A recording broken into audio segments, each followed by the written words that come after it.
As Kirby said, I am the director of the Montana Memory Project, and I work for the Montana State Library, and I run this project as part of my, sorry, let's see if I can adjust that. Any better?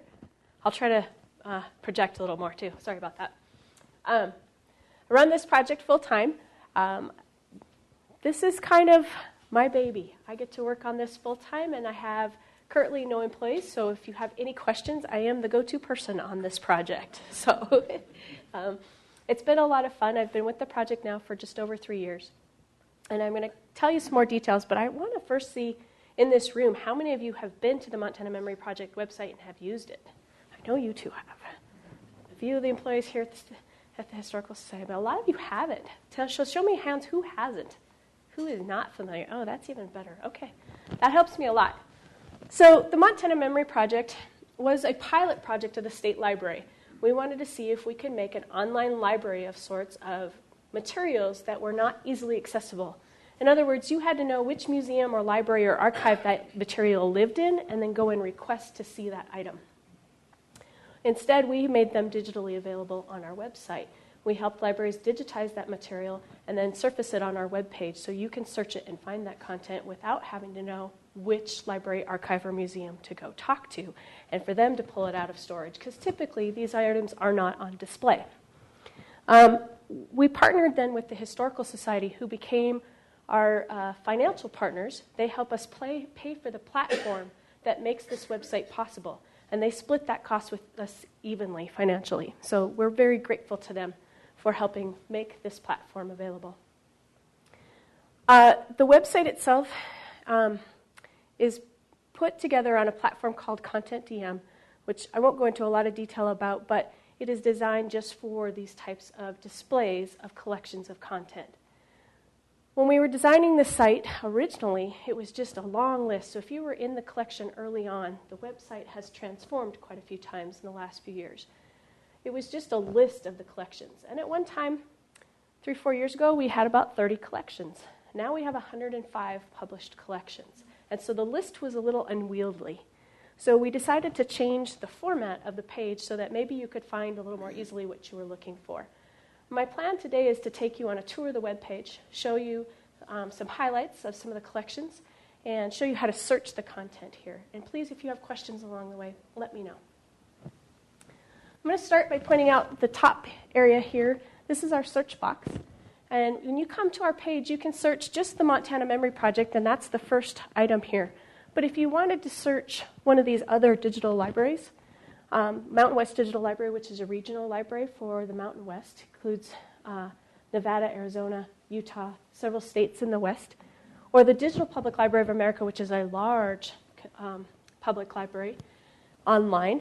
It has over, I was just looking at it today, it's just under 15 million records that you can search on the Digital Public Library of America website.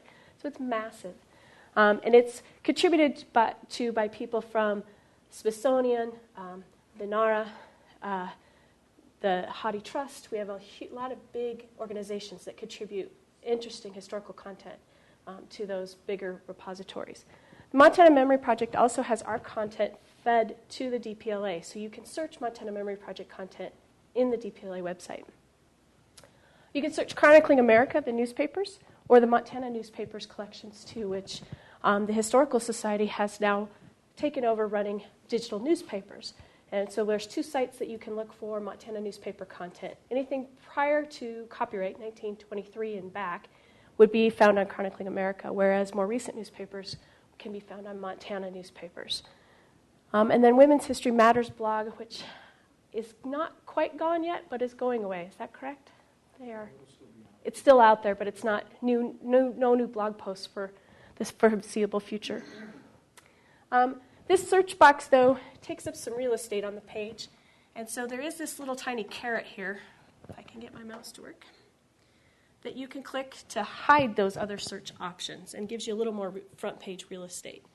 So if that thing annoys you, just get it out of your way. Okay. I do have some information here about project funding.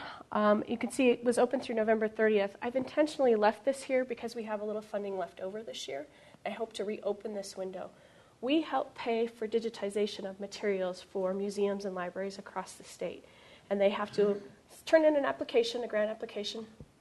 I go through that application with someone from here at the Historical Society, and we approve those and then help them pay to get content digitized through a vendor or somebody that they work closely with. So I've left that up here intentionally as a placeholder because I think we have some funding left. We didn't quite give it all away this November. The boxes down here in the center of the page, you'll see that there are featured collections. These are the most recently added new collections, not new content to an existing collection, but brand new collections. So you can see Montana's African American Heritage Places is from the State Historical Preservation Office. These are the documents that said who owned which properties throughout the state, and they're very interesting to look at. The Kalispell Water Department reports sound like a terribly boring set of documents, so almost a misleading title. The Water Department actually wrote about every business in the community, and it was like a little booklet about what was going on in the town of Kalispell, and they spread over a wide array of years, and they give a great deal of information if you're interested in researching the Kalispell area. They're a good resource, especially for the businesses. And then, kind of serendipitously at the same time, the museum at Central School decided to contribute some photographs of Kalispell area and the Demersville area. That's a very small collection right now because this was their first trial run, and they wanted to make sure they could handle it and manage the workload that went into it. I'm hoping that they'll add more content in the near future, but there's about 31 pictures in that collection right now. Some great photos of downtown Kalispell. There's information about how to add a collection to the MMP, and I'm going to scroll down here to these next two boxes. There's also more information about the MMP, including a copy of the brochure, our full mission statement, and our frequently asked questions. On the right-hand side here, you're seeing the Facebook feed. If you don't follow us on Facebook, but you are a Facebook user, search for us. We post a new image every single day, and we try to focus on a theme for a month. This month is related to ice, so we have a picture of the Morrison Caves, not real ice, but stalagmites and stalactites, which look like ice. A glacier.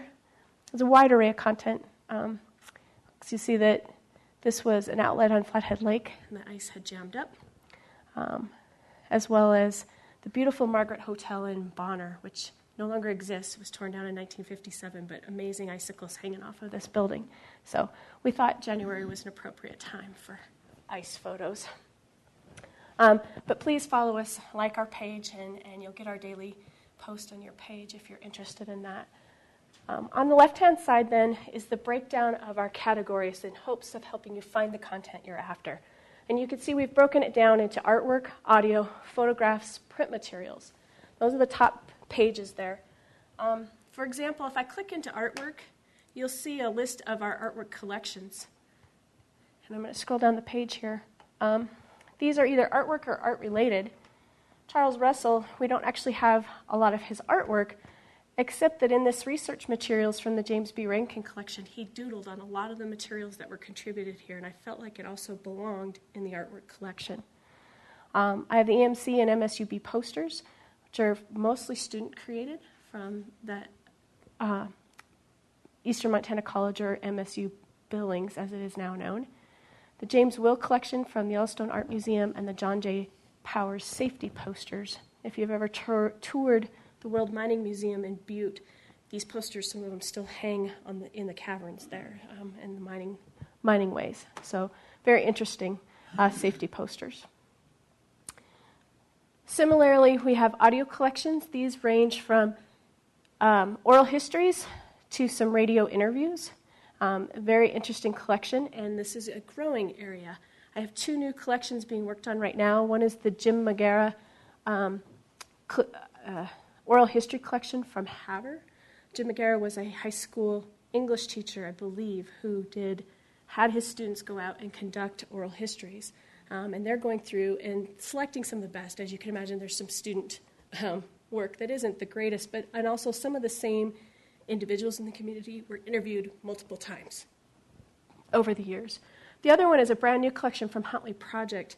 Trudy Biggers has been working away with the museum there on the history of the original settlers of that community, and she's been interviewing the children and grandchildren of the original homesteaders. And that's been very, very interesting. And that will be live here soon.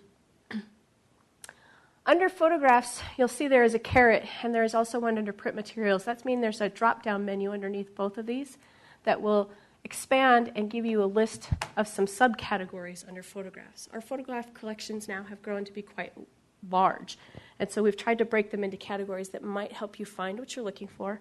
But you'll notice at the very top is all, and if I click on all, I can get into every photograph collection. And we have a wide array. These range in size tremendously. The archive of photographs from U of M, for example, has over 6,000 photographs in it. Okay. On the flip side, the Armstead collection has 47 photographs in it. Armstead, if you're not familiar, is a community that was south of Dillon that is now underwater. The buildings were removed, and the area became the Clark Canyon Reservoir. So it's a town that no longer exists, but there were quite a few photos of it before the town became a reservoir. If I click on any of these, it opens the full collection. I'm going to jump into this giant one just to give you an idea what this looks like. And I'm going to have to scroll across. It's not showing my whole screen. So 6,809 results. They've recently added some more pictures. The last time I looked, it was 6,500. So they've added about 300 more photographs from their collection. You could see that these are numbered 1 through 69 on the pages. There are 100 images displayed in thumbnail here on this page, and each page has another 100. When you click into one of these, and I'm going to scroll down to my favorite image, this is the 116 South Higgins Avenue business, which I had to Google search because I was curious as to what was on what's there now at 116 South Higgins. It's actually a bank parking lot right directly across the street from the Wilma Theater, if you're familiar with Missoula at all. So you could see that this was the C.S. Newton Carpenter and Builder building. They did paper hanging and house painting. So kind of interesting, and I would say that the M is probably right behind the house here, if you were looking at, and the Clark Fork River would be right down here. Okay, give you some perspective there. So if I scroll down below this picture, I get more information. I get a little description. I find out who the creator is, if the creator is known, and oftentimes with photographs we aren't sure who took it, but we try to capture that if we know. We also then give a rights management statement and tell you who contributed this content. In the case of the University of Montana Mansfield Library, as well as the Historical Society and several other museums across the state, if you're allowed to order reproductions, the order information is also in this information at the bottom of the page. So if there's a picture here you particularly like, check to see if you can order your own copy, because that is something that a lot of the museums across the state offer. Okay. Questions about navigating through an image? Yes, sir. Pull that image and copy it? For your own personal use, you could make a copy of it. I will tell you, though, that when you go to print this, it's going to be very small and pretty grainy. It does not print a high-quality photo from here, and the reason we do that is because a lot of these things do have a copyright attached to them, and we have to be very careful about that. Okay, I'm going to hit the back arrow here. I did want to mention this little guy here covers part of the photo when you first log into it. And you'll see that there's a blue overlay over the photo here that shows how much of the photo you're actually seeing. It's kind of hard to see on the big screen there. But this little double arrow, and it's not intuitive at all, so I apologize. This is one of the parts of the website I wish I could change. But if you click and drag, you can resize that viewing window to see the whole image. You also have some tools up here to resize. So this image was full size when I opened it, but I could size it down, and it would automatically resize it so I could see the whole image on the screen. Okay, I'm going to hit the back arrow here. So you can see you can scroll through and browse. You can also search. And in the search box now, you'll see that there is a little addition. It says search within results. So if I only wanted to search the Missoula collection for a name or a person or a location, and I knew what that was, I could check this box. It would only search this collection, and I could pursue a search within this collection of photographs. You mean you check that and then put put, Missoula in yep, there. whatever you're looking for. So if it was, let's say, public library. Helps if I put a space in there, I think. Yep.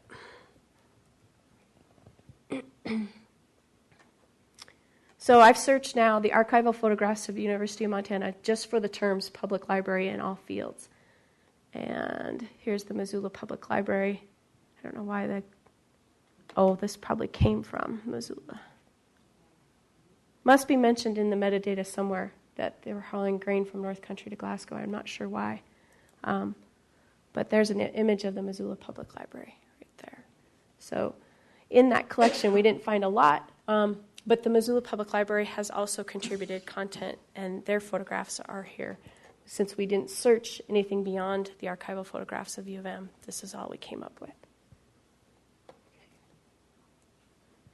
I'm going to scoot across to print materials, because again, this one has a drop-down menu. You can break this down into the types of content: books, documents, maps, newspapers and periodicals, or yearbooks. So we have quite a few different items here. I'm going to skip down to newspapers and periodicals because I want to discuss the change that has recently happened. We used to display full collections of newspapers, including things like the Beaverhead County, Montana newspapers, the Big Timber Pioneer, Charcusta News. The problem is they became very unwieldy for this platform. They did not display newspapers as well, and they made it very difficult to search. They kind of overwhelmed every term you searched. For example, if I put in the term grizzly bear, I came back with over 3,000 results. About 5 were images. The rest were newspaper hits because they were mentioned in the Teton Acantha many times, bear on the Rocky Mountain front, where we have still a lot of grizzly bear activity. So we decided it was better for the newspapers to move to a new home. So you can still access these papers from our page. For example, if I click into the Big Timber Pioneer, they are now broken out by the year in which the newspaper was presented and its specific title. And this will take you right to the new Montana newspaper's webpage, so it'll link you out. But I wanted to make sure that everybody understood the newspapers actually now have a new home. If you look into books, again, we've broken them into some further categories, or you can search all books. And in documents, which is our largest set of collections, we have several different categories, or you can search all. I'm going to jump into all just to give you, and again, the newspapers and yearbooks come into this. Yearbooks have been a growing area.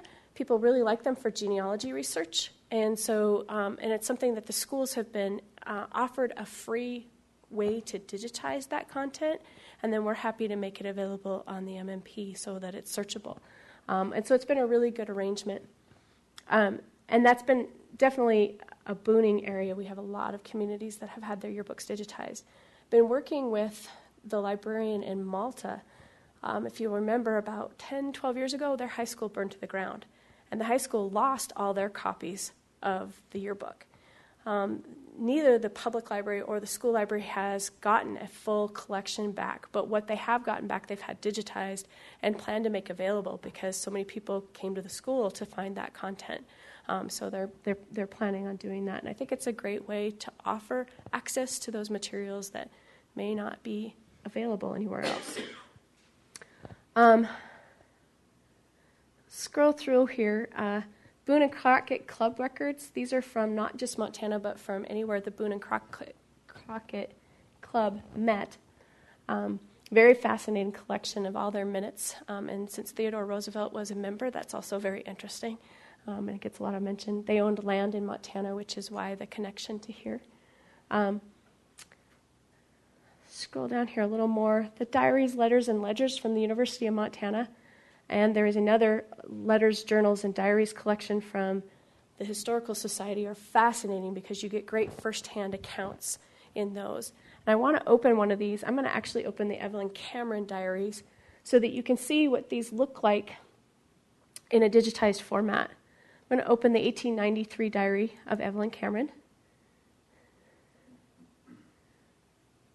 And these take a moment to load because it's a lot of material that you're loading on the page. So you can see, I actually see the outside bound pages of the book. And I'm going to resize this window, remember, with that handy little tool at the bottom. And because it's not showing on my screen, this is typically not an issue, but on the left-hand side here is the diary with transcripts, and there's a little tiny plus sign. And if I click on that, you can see it jump down to a table of contents, so to speak. Okay, and if I click on the plus sign in front of January, it gives me a page breakdown and the dates that she entered content. I'm going to jump into January 6th and 7th, kind of timely for right now, and show you how she wrote. You actually can see her handwriting as she wrote in the diary. For most of this may be difficult to read, right? And we can certainly zoom in on this. This is not zoomed in all the way. So we can zoom in, and then we can grab this and position it on the page so that we can read it. Maybe. You can see she gets pretty tight in her handwriting. She has some very pretty script, but not always the easiest to read.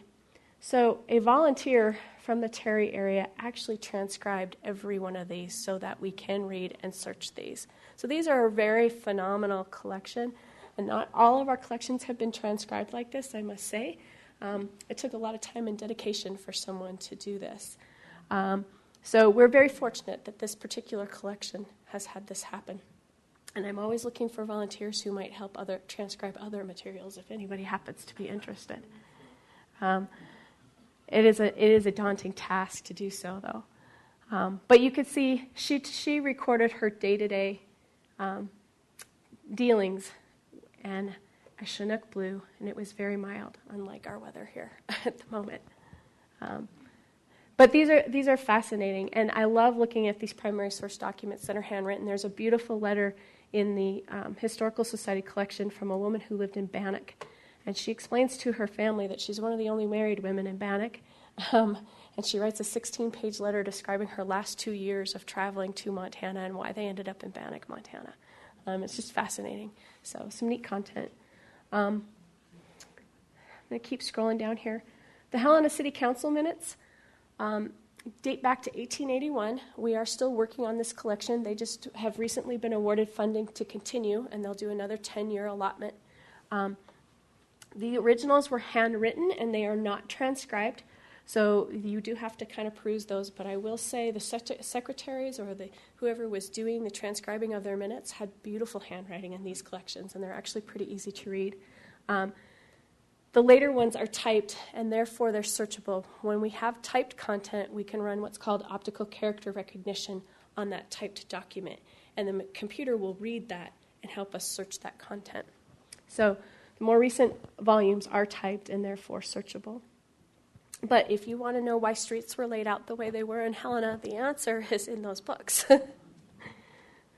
Sean Logan, who was the former chief of the fire department here, was doing research, and he got tired of having to go to the city and ask for permission and be gloved up in white gloves and have the safe unlocked and him taken to a special room and the books brought out so that he could page through those books and do his research. And he decided that this was a worthy project. And it's been a huge undertaking. He's since retired, but he is still manning this project and continuing to make sure these books get digitized and made available to the public. So here's those Kalispell Water Department reports I was telling you about. I do want to open these to kind of give you an idea how interesting these are. Here's a 1931 issue.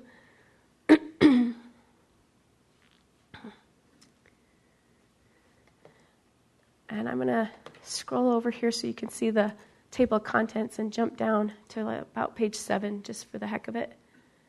And you will see that there's the cashier's annual statement, operating revenue, and I'm going to jump to a much later page because then we get into some of the more interesting, too late. How about 14 here? Some of the information about, in 1911, Mr. Lawrence came to Kalispell as an employee of the Mountain States Power Company.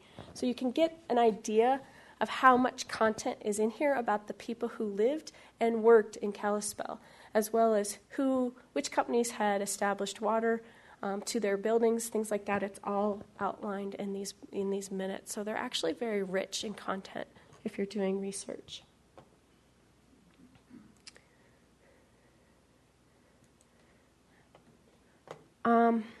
Scrolling on down, I'm going to take you to one of my favorite collections really quick. Is that a brand book? I sure did, yes. The livestock brand registrations are all here. Yes, thank you for asking. This is also from the Historical Society. These are the indexes and the original brand books dating back to 1873 to 1980. And very, very useful for genealogy research. Again, not all transcribed. A lot of those were handwritten. So if you're looking back, you kind of have to read through to find the information you're looking for. As they progress, they do become handwritten with the hand-drawn-in symbols for the brands themselves. The Miles City World War II Peggy letters, to me, is just fascinating. The American Women Volunteer Service in Miles City decided to write newsletters to every man and woman who served from the Miles City, Custer County area and mail them out. It was written, typed, and signed Peggy. Because the men and women didn't know that Peggy was the American Women Volunteer Service, they wrote back to her. And these are the newsletters and their responses. And they're organized by the person who answered, and then the newsletters themselves. So you can read through the newsletters and you can read the responses from the many men and women who wrote back to Peggy. And some of these men wrote back 4, 5, 6 times. It was like their connection back to home. And the newsletters described current events, what was going on in town, who had won the latest basketball game at the high school to whatever was happening. Some of them wanted to know who Peggy was, and they were very insistent. Which Peggy are you? Apparently there were a few who lived in town. There was even one letter from an unhappy wife saying, "Peggy, stop writing my husband." So I think they're a fascinating collection and really fun, and we've gotten some great response. We had one young woman call the library and thank them for publishing those. She'd never seen her grandfather's handwriting before, and there was a handwritten letter from him. So just some really cool stuff. We do have from the Historical Society here the enlistment cards from the Spanish-American War, World War I, and World War II. Any man or woman who was enlisted or drafted in the state of Montana can be found in these. I found my uncles and my great-uncles' enlistment cards for World War II, and I wasn't looking for them. I was looking for my grandfather. My grandfather was listed as next of kin on my uncle's card, and he was inducted, so he was drafted. He didn't enlist. And he was living in Valier, Montana at the time, and I thought he was still back in Columbus, Crosby, North Dakota, in that area. I did not know he had already come to Montana when he became part of World War II. Montana State prison records also garner a lot of interest. They tell a lot of great information, especially if you're doing genealogy research again. They list information about how a person looked, what special marks they had on their body, where they were last employed, where they had lived. If they have multiple offenses, there are multiples attached to the one page, and you can learn a lot about a person from their prison records. So this has been a great collection, too. And I think it's one that's still being added. I don't think it's complete through 1974 yet. It's one the Historical Society has been working on for a while. Montana Woman magazine was added by the Lewis and Clark Public Library with conjunction with the Montana Women's General Federation of Women's Clubs. And this is a fairly new collection, but certainly an interesting magazine dating back to 1921. 1921, I think, is the first issue. And they were a monthly issue or a semi-annual issue, depended on the time and who had time to commit to it. But they're very, very interesting magazines about what was going on in the women's groups in the state. But as you can see, we have a huge number of document collections. Is the Montana History magazines? No. And talk to the guy right behind you about that, would you, please? I'd love to see those archived here. Pay for those. Yeah.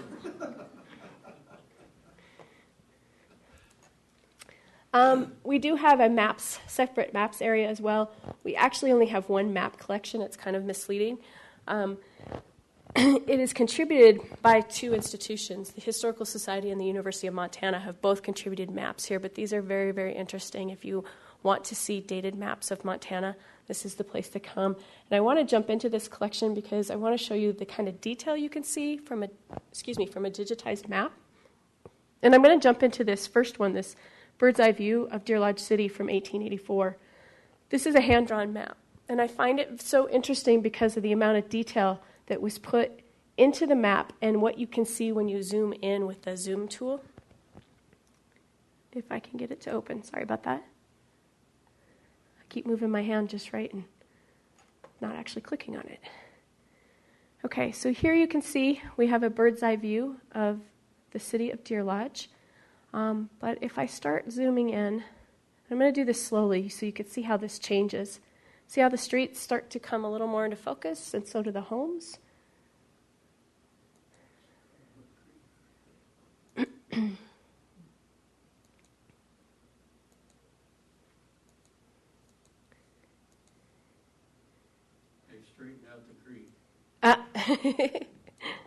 Now we could see this is 4th Street. Not only are we seeing the buildings, but we're seeing the outbuildings behind. I think on one of these I found a crescent moon. I'm not sure if it was on the Deer Lodge map or another one, but on one of the outbuildings I found the old crescent moon. So I'm just impressed with the detail that are on these maps and what you can see when they've been digitized. You would need to see this in person and probably with a magnifying glass to really zoom in and see this kind of detail on these. So we have some benefits of digitizing content in that we get to really handle the object and look at it more closely, where if we were to come here and ask to see this map, we might be able to lay it out and look at it, but we probably couldn't pick it up and examine it real close. And in this instance, we can really manipulate this item. We can also rotate it. So if we wanted to see a particular area rotated to get a better view of it, we can rotate these maps in any direction. That's a good question. Anybody in the room know? No, it doesn't. It wasn't in 1884.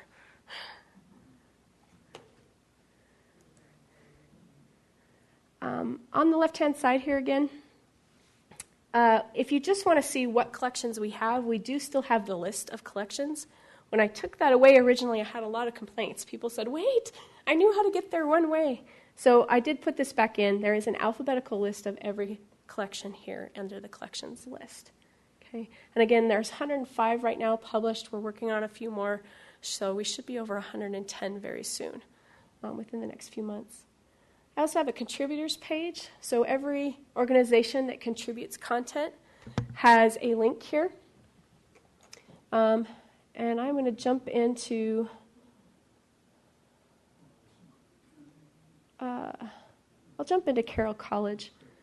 For example, we have a little information about the institution that contributed the content and a link to their webpage, picture of that institution, and then the list of their collections with links to that.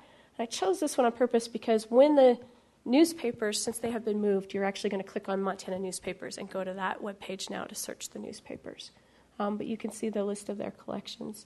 So if I jump, I want to point out up here too, the URL to get to this page then is montanamemory.org/contributors/Jack and Sally Corrett Library. So you have a stable URL for the contributing institution there that if somebody wants to link to just their community's content, they can very simply. So by comparison, we'll jump down here to the Montana Historical Society Research Center, and you can see how many collections are on this page because they are one of our biggest contributors of content. And it keeps going. So we're very pleased that they are such an amiable partner with us. I do have an educational resources page for teachers to use in classrooms with some activities. I'm going to jump into the compare-contrast activities just because we had talked about this being one of my favorite images. I did post a picture when I Googled 116 South Higgins Avenue.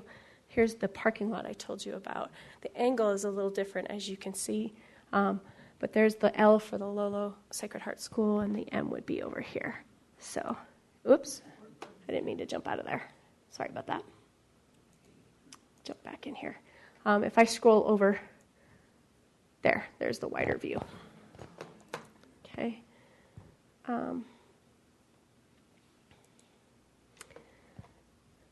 There's writing activities, local history activities. And I mentioned that we contribute our content to the Digital Public Library of America. because of that partnership, we were able to write what's called a exhibition for the DPLA. And we wrote about the boom and bust, the industries that settled Montana. And it goes through the early settlement, the mining industry, the logging industry, farming and ranching, and then how many people were displaced as a result of all of those different activities. It's a really neat way to look at content, and that's linked from here. I encourage you, though, if you have time, to explore the DPLA website as well. And again, from this link, you can get in there.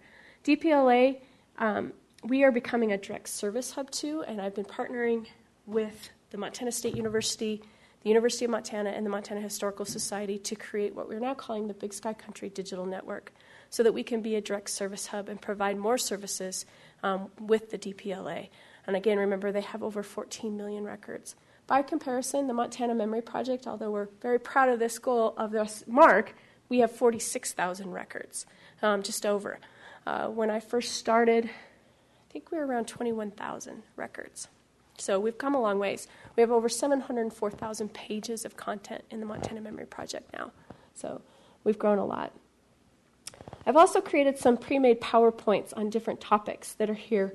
And if you have an interest or want to research something in particular and create your own PowerPoint, you can do that. You can save content into a favorites folder. It won't be saved if you log off of your computer because there is no membership. There's no login or sign in. But while you're working, you can save items to a favorites folder, and then you can export those to a thumb drive or to a PowerPoint presentation. And I'll show you real quick how to do that in a moment. But I wanted you to know this content is here. I also have a collection map that shows where in the state a lot of these collections are from. Each of these pins represents a place, and when you zoom in, the map improves. This is an Esri map from our GIS department. And when you click on the pin, it tells you which collection is here, and you can click on a link directly into that. So if you wanted to see it on a map representation of where in Montana there are collections, this is another way to view the content. I will say the map is slightly out of date. I need to get back in there and work on it, but that is there. We also have some instructional videos for how to use this web page. Just an overview of kind of what we're doing right now if you want a refresher. We also have how to search the MMP, and we'll be adding some new content here very soon. I have a colleague at the State Library that's helping me create some new instructional videos on how to use and search the Montana Memory Project. I do want to point out that we have some very great partners.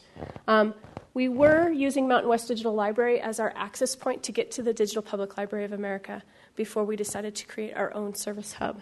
The DPLA, and again, you can link to them from right here, is a great partner. Chronicling American Newspapers, the Women's History Matters blog, of course, the Historical Society here, the Montana History Foundation, who also provides grant funding for projects and getting items digitized. And then we are funded through the federal funding at the Institute of Museum and Library Services. This is how my position is paid for and how the project itself is paid for.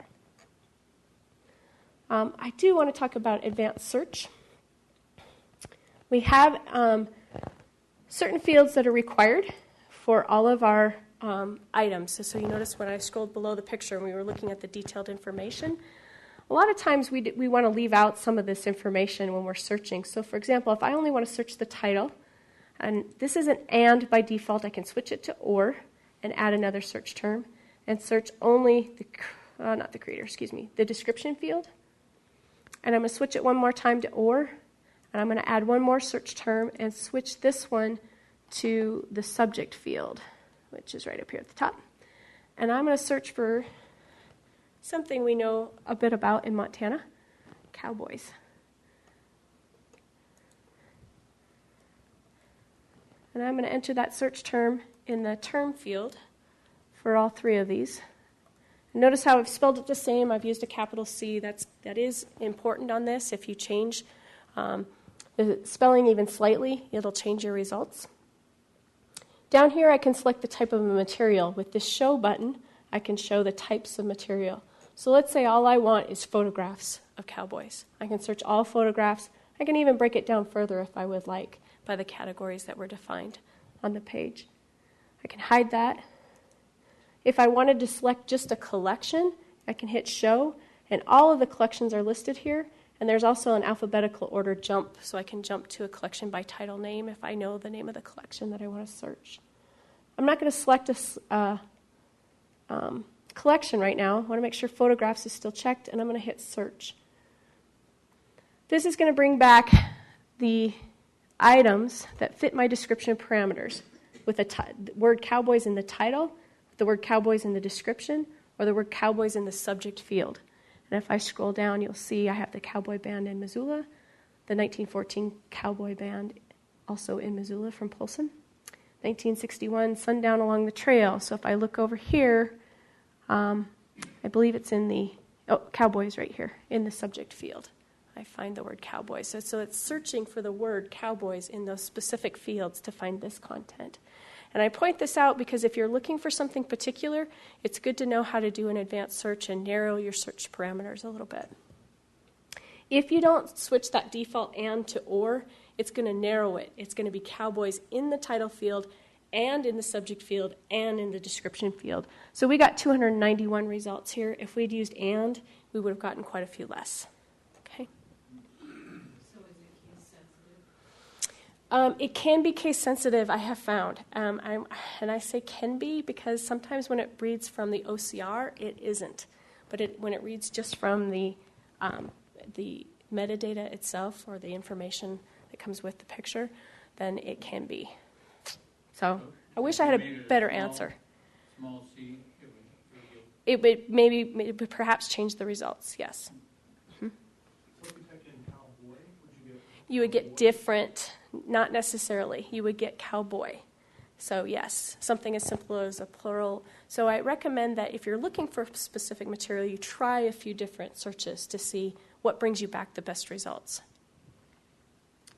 Notice that these are checked. These are saved in my favorites folder, and if you notice right up here I have the word favorites. This only shows up once you've conducted a search or opened a collection. I can check as many of these as I want and click Save to Favorites right here at the top of the screen. That will save it to my favorites folder. And if I jump into my favorites folder, I'm going to do this here, you'll see that it said saved, and if I jump into my favorites folder, that list of cowboy images will display here. And you can see I had other things. 2nd Regiment Band comes up first because they were saved here first. So now I have a list of favorites to look at. Over here on the left are some export choices. If I click the thumbnail here, it's going to select all 10 of these images displayed. If I want it to select more than that, I could save up to 100 items in my favorites folder. And if I change the display to display all 100, then they're all listed here. I'll scroll back up and I will check all of them. And then I'm going to hit PowerPoint and hit Export. And this is actually going to generate an immediate PowerPoint. It's kind of bland. It's white, but it takes the title and puts it in the title field on the PowerPoint and the image in the center. Windows Update. Postpone. No. Okay. Sorry about that. Those always come at the worst time, right? Oops. So here's the 1914 Polson Cowboy Band in Missoula. Here's the image, and here's the information or the metadata. Notice how it hangs off the slide. In the ones that I have published on the Educational Resources page, I have cut this information and put it down here in the notes field, so it's still with the image, but it's not hanging off the slide. So if you wanted to do a presentation locally of some of the information or with an organization that you work with about content that you found here, this is a very easy way to create a presentation about the content within the MMP. Okay, and you can also then go in and play with, if you're familiar with PowerPoint, how to change the design, make the background pretty, change the fonts, things like that. Okay. That is my very quick overview of the Montana Memory Project, and that leaves us about 15 minutes for questions. So, if you have questions, please let me know. Yes, ma'am. I'm interested in Chinese history. Uh-huh. Do you have much about the Chinese in Montana? It's a very good question. I'll repeat that in case you didn't hear her. She said she was interested in the Chinese in Montana, and it